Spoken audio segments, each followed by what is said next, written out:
1676 mm, यानी यहाँ से यहाँ तक की बीच की दूरी 1676 mm होती है। अगर आप इसको फीट में नापिएगा तो 5 फीट और 6 इंच होता है।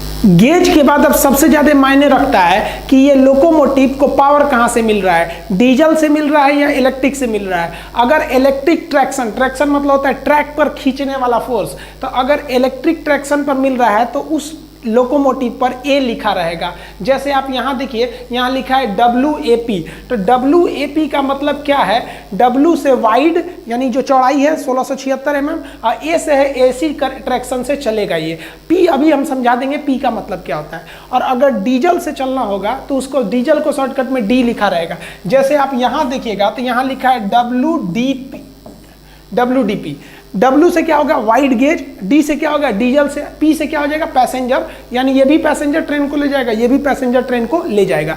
तो आप W का मतलब समझ गए और A और D में अंतर समझ गए। देखिए, जो लोकोमोटिव पैसेंजर ट्रेनों को खींचता है उसके आगे P लिखा रहता है, जो लोकोमोटिव गुड्स को खींचता है उसके आगे G लिखा रहता है। जो दोनों के काम में लाया जा सकता है उसको मिक्स लोको कहते हैं, उस पे M लिखा रहता है। और संटिंग के काम में आने वाले को हम S लिखते हैं। संटिंग मतलब मालगाड़ी जहाँ पे खाली होती है वहाँ मालगाड़ी के एक डिब्बा को आगे पीछे करने के लिए नॉर्मल से इंजन चाहिए, उसे संटिंग इंजन कहते हैं। तो 4 प्रकार की ये इंजन हो गए सब। अब हम आपको एक एक करके एग्जाम्पल पे समझाते हैं। जैसे आप इस लोकोमोटिव को देखिए, इस पे लिखा है WDG। अब आप बताइए, W से होगा वाइड गेज, D से होगा मतलब ये डीजल से चलेगा, और उसके बाद क्या हो गया कि भैया ये गुड्स ट्रेन को खींचेगा, तो ये हो गया WDG।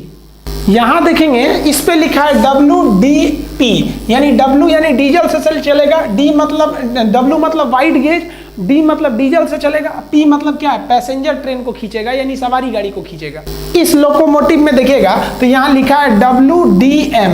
W का मतलब होगा वाइड गेज पर चलेगा, D मतलब डीजल से, M मतलब मिक्स लोकोमोटिव है, यानी इसको मालगाड़ी में भी लगा सकते हैं और सवारी गाड़ी में भी लगा सकते हैं। आप एक चीज समझ गए होंगे कि हर एक लोकोमोटिव के आगे आपको W लिखा हुआ जरूर मिलेगा, क्योंकि आजकल हर एक ट्रेनें वाइड गेज यानी 1676 mm पे चल रही हैं। अब डीजल लोकोमोटिव जो है वो 4 कैटेगरी में जा सकता है। अगर WD यानी वाइड गेज पे चलने वाला डीजल लोकोमोटिव, तो सब में हम यहाँ WD लिख देते हैं, क्योंकि वाइड गेज पे ये डीजल से चलेगा।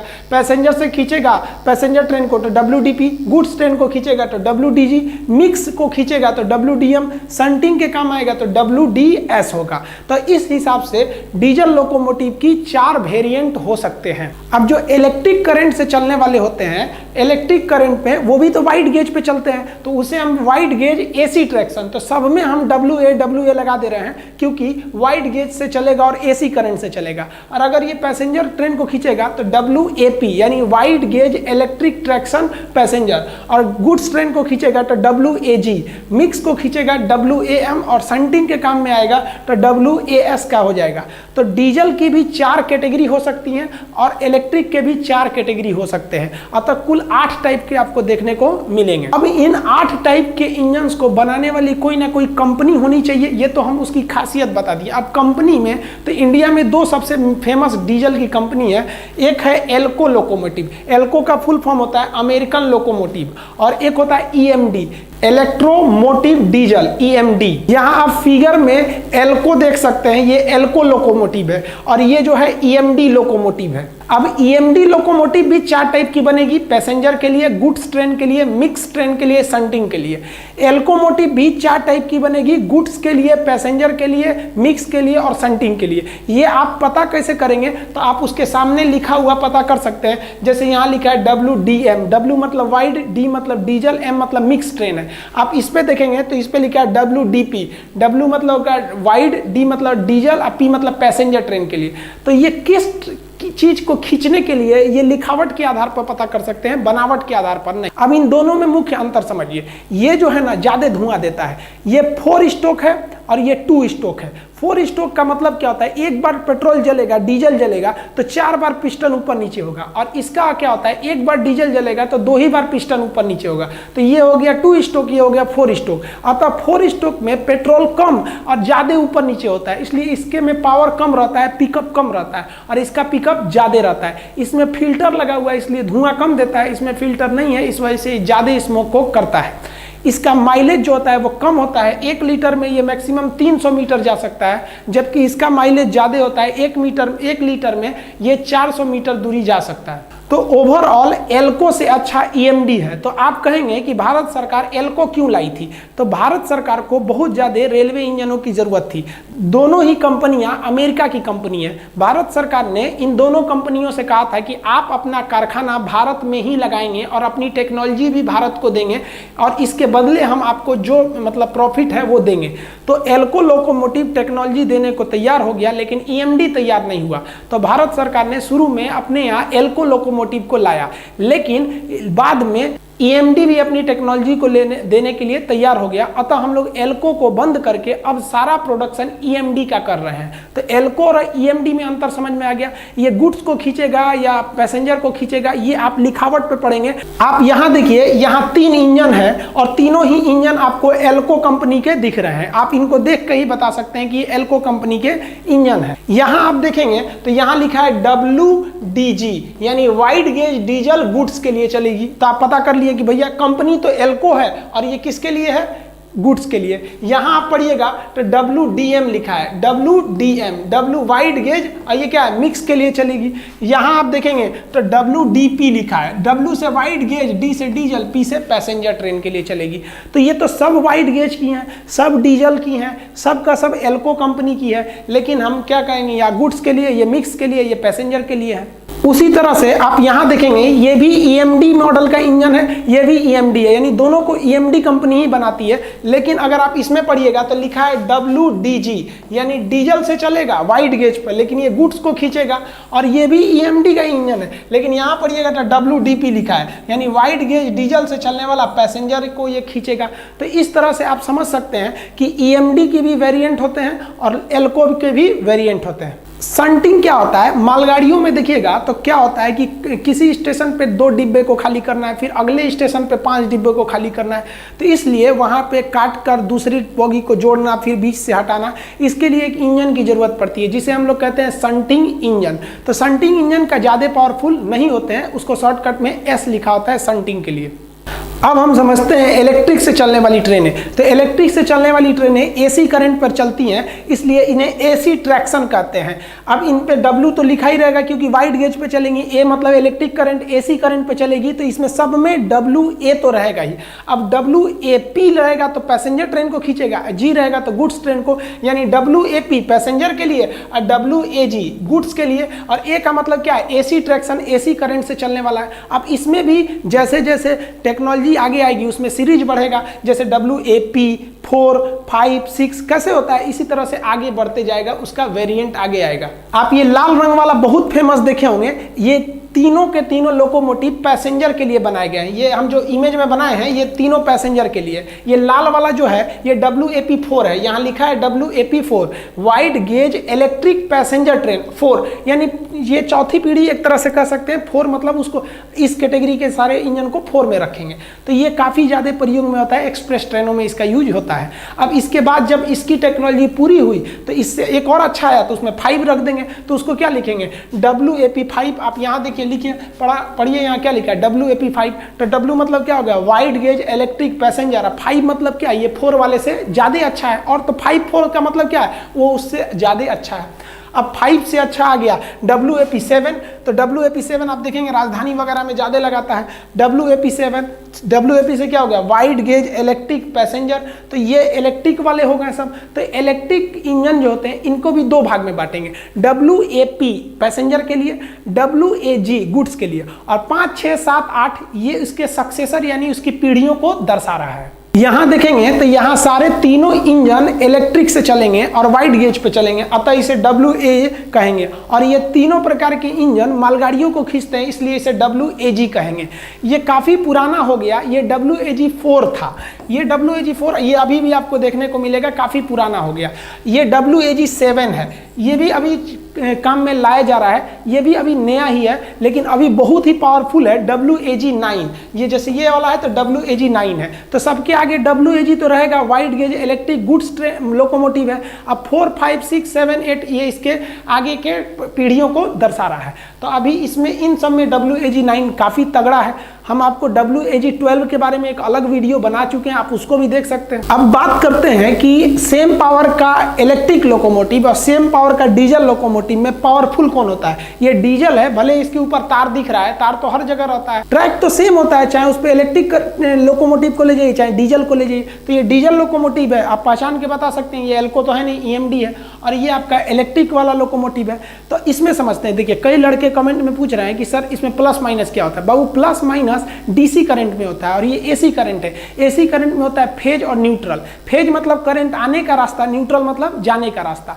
तो ऊपर के तार से इन्हें फेज मिल जाता है और चक्के से इनको अर्थिंग के थ्रू न्यूट्रल मिल जाता है। तो ये समझे ना, फेज मिल जाता है, उससे न्यूट्रल मिल जाता है चक्के से। ये जो लोकोमोटिव है इलेक्ट्रिक वाले, ये 3 फेज पे चलते हैं। आप कहिएगा सर ऊपर से तो एक ही तार रहता है जिसके ये कांटेक्ट में रहता है, कांटेक्ट वायर में। तो आप कहेंगे कि सिंगल फेज मिलता है तो 3 फेज पे कैसे चलेगा। देखिए ये ऊपर अपने OHE से सिंगल फेज करंट को लेता है और इसके अंदर एक बहुत ही बड़ा रेक्टिफायर यानी डिस्टकारी रहता है जो इसे DC करंट में बदल देता है। फिर इस DC करंट को 3 फेज AC में बदल लिया जाता है। इस तरह से AC को लेकर DC उसके बाद 3 फेज में बदल लिया जाता है। समझ में आ गया। एक चीज और देखे होंगे आप, जो ऊपर के करंट होते हैं या कहीं पे भी आप देखेंगे वो 11 के मल्टीपल में होते हैं। 11,000 वोल्ट, 22,000 वोल्ट, 33,000 वोल्ट ऐसे होते हैं। ऐसा क्यों होता है? तो देखिए थॉमस एल्वा एडिसन ने जब बल्ब बनाया था तो उन्होंने देखा कि 100 वाट का जो बल्ब है तो 100 वोल्टेज देने पे वो अच्छे से नहीं चल रहा है। तो उन्होंने पता लगाया कि बीच में ही कुछ वोल्टेज बर्बाद हो जाते हैं।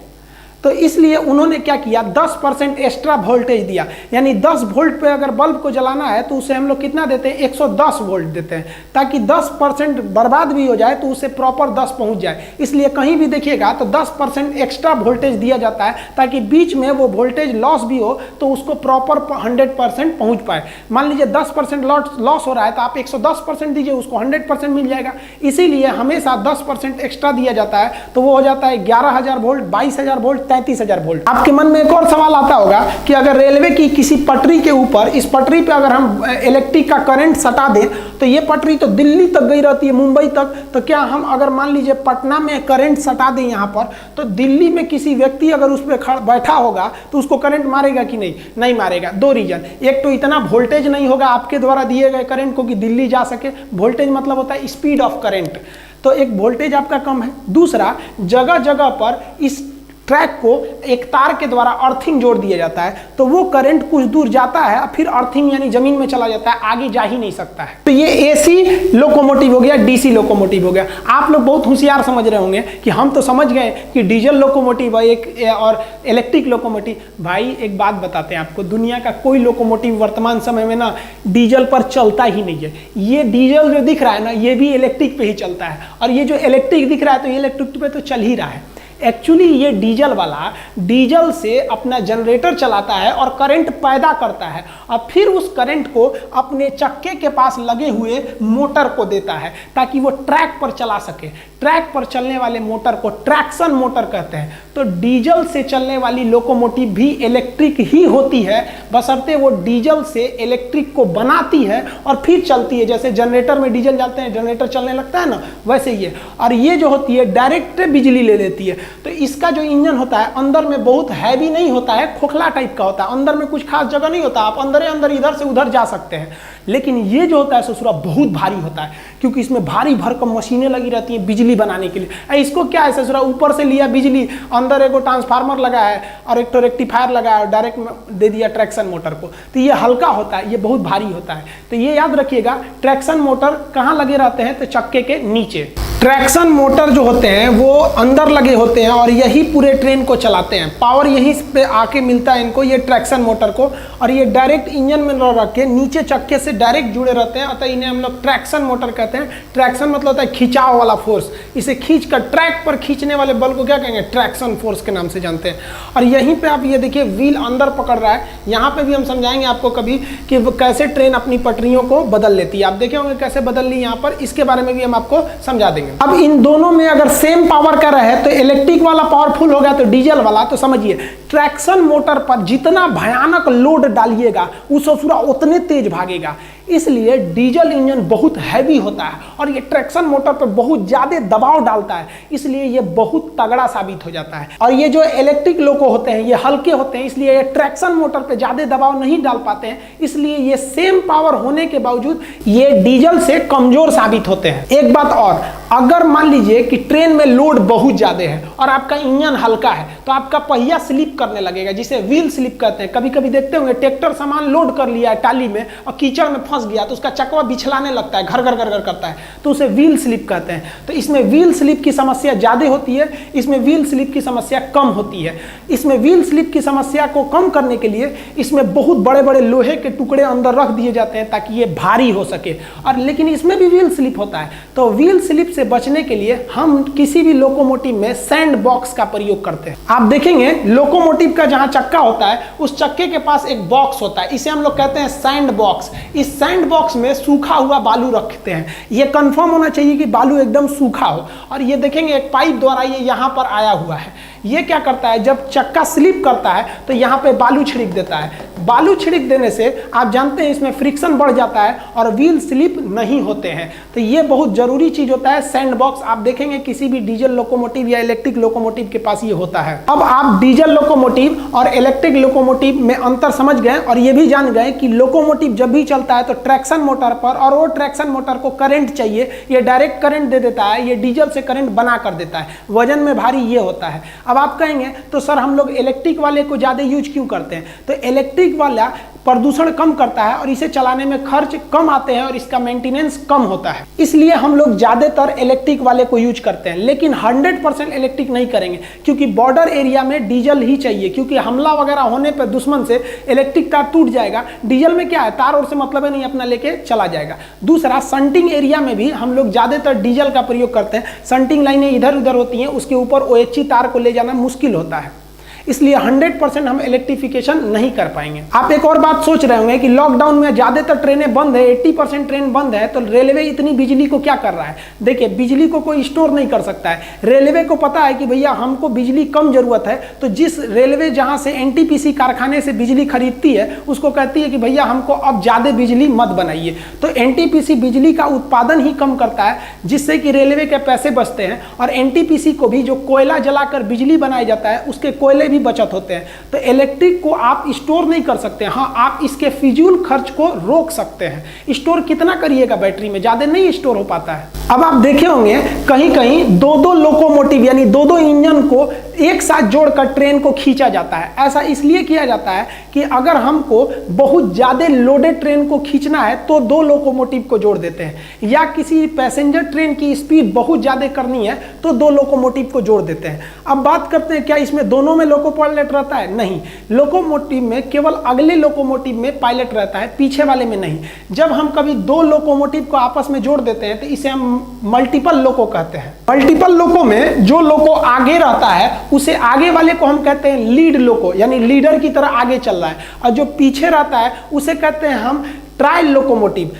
जो लोको पायलट होता है वो लीड लोकोमोटिव यानी आगे वाले में बैठा रहता है। अब आप कहिएगा कि आगे वाले में बैठ के पीछे वाले को कंट्रोल कैसे करता है। देखिए, पीछे वाला भी लोकोमोटिव ऑन रहता है, हाँ ये है कि जितना जितना कंट्रोलिंग का चीज आगे वाले में है वो पीछे वाले में भी रहता है, बस कनेक्ट करने की जरूरत है। तो इसको कनेक्ट करने के लिए लोकोमोटिव में टोटल 27 ऐसे फंक्शन होते हैं जिसे लोकोमोटिव को कंट्रोल करना पड़ता है। तो लोकोमोटिव तो आगे वाले लीड लोको में बैठा है और उसमें 27 ठो को वो कंट्रोल कर लेगा, फिर पीछे वाले को कैसे कंट्रोल करेगा, उसमें भी 27 फंक्शन है, ब्रेक शूज है, फिर उसमें सैंड है, ट्रैक्शन है, स्पीड है, हर चीज होते हैं। तो टोटल ऐसे 27 चीजें हैं जिसको मेंटेन करना है। इसलिए एक 27 पिन का तार केबल लीड लोकोमोटिव से पीछे वाले ट्रायल लोकोमोटिव में जोड़ दिया जाता है। यहां आप देखेंगे कि यहां कैसे जोड़ा गया है इस लोकोमोटिव से यहां पर। ये कितने पिन का होता है, 27 पिन का। हर एक पिन अलग अलग फंक्शन को करता है। अब जो लीड लोकोमोटिव में पायलट जिस बटन को दबाएगा, जिस कमांड को करेगा,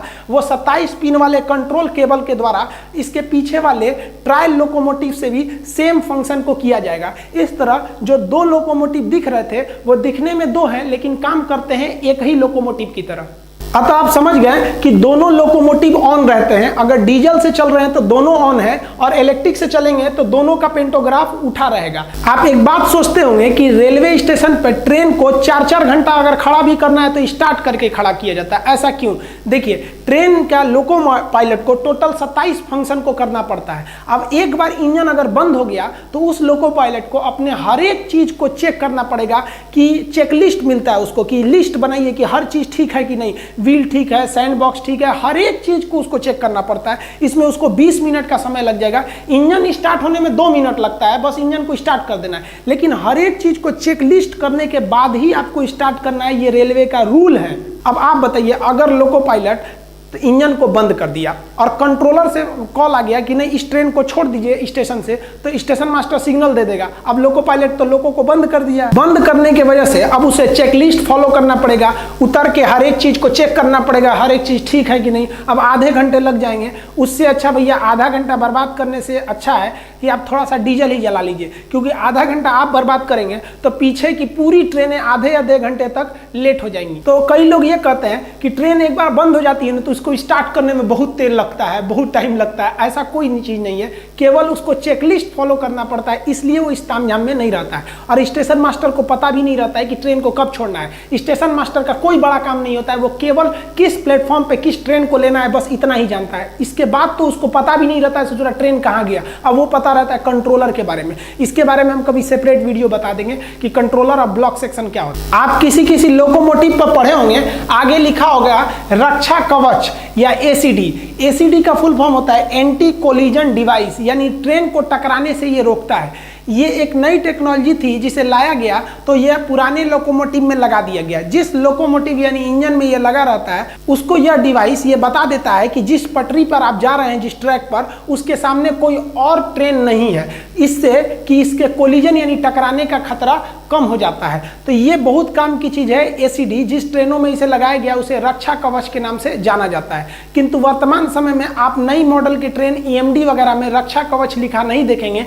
क्योंकि अब इसमें ऑलरेडी आ ही गया है। सब में अब ये एसीडी लगा के ही भेजा जा रहा है, ताकि अगर सेम ट्रैक पर अगर 2 ट्रेनें आ जाएंगी तो जिसमें भी एसीडी यानी रक्षा कवच है उसका ब्रेक अपने से लग जाएगा। तो आज इंडिया की हर एक ट्रेन के इंजन में एसीडी यानी रक्षा कवच लगा दिया गया है। अब 2 ट्रेन को अगर एक साथ भेज भी देते हैं तो वो दोनों ट्रेनें रुक जाएंगी एक सेफ डिस्टेंस पर। लोकोमोटिव के फेस पर, फेस समझते हैं, थुथुर खोपड़ी पे सामने आप देखे होंगे एक हेडलाइट रहता है। तो ये तो समझ में आता है भैया हेडलाइट है, रात के समय ट्रैक देखने के लिए होता है कि कोई जानवर वगैरह तो ट्रैक पे नहीं है। लेकिन इस हेडलाइट के ऊपर आप यहां देखेंगे कि येलो कलर का फ्लैशर लाइट रहता है। ये फ्लैशर लाइट क्यों होता है कि ये जब ट्रेन आपातकालीन स्थिति में रुकी है या चेन पुलिंग करके रोका गया है तो ये फ्लैशर लाइट को जला दिया जाता है। ये फ्लैशर लाइट अगले 4-5 किलोमीटर तक दिखता है। इसकी इंटेंसिटी काफ़ी ज़्यादा रहती है, इसे बहुत हाई वोल्टेज पर दिया जाता है और ये कंटिन्यू नहीं जलती है, ये जलती बुझती रहती है